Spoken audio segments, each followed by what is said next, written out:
आज शिव महापुराण जी की कथा के क्रम में आज शिव महापुराण के पार्वती खंड का आज 11वां अध्याय।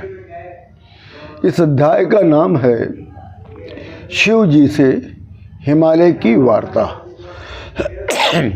ब्रह्मा जी कहते हैं कि हे नारद जी, जब सती जी ने प्राण त्याग दिया था तब शंकर भगवान बहुत ही ज़्यादा सती विरह में व्याकुल थे, चिंतित थे। जब उनको ये पता चला कि सती देवी का अवतार हिमालय के यहाँ पार्वती स्वरूप में हो गया है,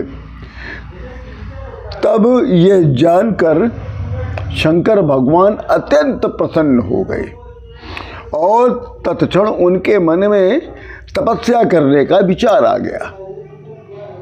तब शंकर भगवान नंदी आदि सहित कुछ गणों को लेकर हिमालय के नगर में पर चले गए। वहाँ पर एक गंगावतरण नामक स्थान है, उस स्थान पर गए और शिव जी वहाँ पर आत्म चिंतन का स्वरूप को धारण करके तपस्या करने लगे। शिव जी को तपस्या करते देखा तो अब नंदी और भृंगी और कुछ प्रमुख गण लोग भी अपने भगवान को तपस्या करते हुए देखकर वो भी ध्यान में तत्पर हो गए। कुछ गण उनकी सेवा में लगे रहे और कुछ गण उनके द्वारपाल बनकर चौकसी करने लगे। ये बात जैसे ही हिमालय जी को पता चला कि उनकी नगर में, उनके पर्वत के एक गंगावतरण शिखर पर भगवान स्वयं आए हुए हैं, तो हिमालय जी अपने प्रमुख सेवकों के साथ भागते हुए, दौड़ते हुए उनके शरण में गए और हाथ जोड़कर उनके चरणों में कहा, नमस्ते देव देवेश योगी रूप धराय च निर्गुणाय नमस्तुभ्यं सगुणाय वितारिणे। तब हिमालय जी ने कहा कि हे परमेश्वर, हे परमात्मा, हे भगवान, आपके यहाँ आ जाने से आज मेरा ये जन्म, ये मेरा नगर, मेरा कुल सब धन्य हो गया। हे भगवान, आप तो बहुत तपस्या करने के उपरांत देवताओं को भी नहीं प्राप्त होते, आज सहजता से आज आपका दर्शन प्राप्त हो गया है। मेरा जीवन, ये जन्म सफल हो गया है।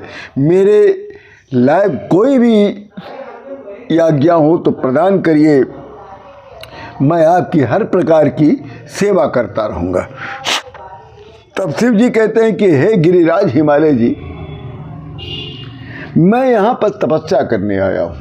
आपका जो ये पर्वत है, यहाँ पर सभी ऋषि मुनि देवता लोग जिनको भी तपस्या करनी होती है वो यहाँ तपस्या करने आते हैं। इसलिए मैं भी, ये एकांत स्थान है, तपस्या करने योग्य स्थान है, इसलिए मैं यहाँ तपस्या करने आया हूँ। और आप लायक केवल एक यही सेवा है कि मेरे पास कोई भी व्यक्ति न आने पाए जिससे मेरी तपस्या में विघ्न न पड़े। मैं निर्विघ्न तपस्या करता रहूं, यही मेरी सेवा है, यही आप कर दीजिए। तब हिमालय जी दोनों हाथ जोड़कर कहते हैं कि हे परमेश्वर, आप महान यत्न और तपस्या से देवताओं को नहीं प्राप्त होते हैं। मेरा तो अहोभाग्य है कि आप मेरे स्थान पर पधारे हैं। आज मैं अपने को इंद्र से अधिक महान समझने लग गया हूँ। हे प्रभु, मैं आपकी सब प्रकार की सेवा करूँगा। मैं सर्वथा आपका दास हूँ। हे परमात्मा, आपके पास कोई नहीं आएगा, ऐसी मैं आज्ञा अपने नगर में करवा देता हूँ, और जो कोई आ भी जाएगा तो उसको मैं कड़ी से कड़ी दंड प्रदान करूँगा। इसी के साथ ये अध्याय पूर्ण होता है। आप सभी लोगों को राम राम।